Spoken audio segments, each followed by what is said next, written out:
মতলব মুন্সিরহাট বাজার যে ভেঙে ফেলছে, আমি তো তখন আর আসতে পারি না, চাঁদপুর ছিলাম না। পুরো বাজারের অবস্থা পুরো আছে,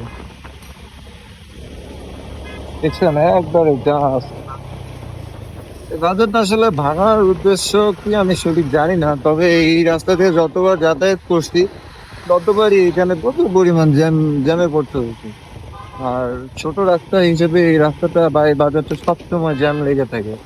কুচি কুচি টাকার জিনিসপত্র নাই শেষ।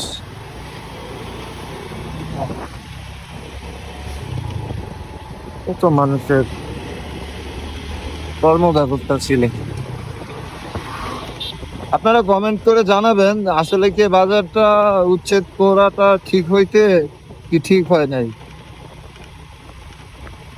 আপনাদের ব্যক্তিগত মতামতটা কমেন্টের মাধ্যমে জানাবেন। একবার এতটুকু পর্যন্ত পুরো মুন্সিরহাট বাজার, চাঁদপুর মুন্সিরহাট বাজার এতটুকু পর্যন্ত, এই যে ওইখান থেকে শুরু হয়েছে ব্যানার, এইখানে আবার একটা ব্যানার শেষ।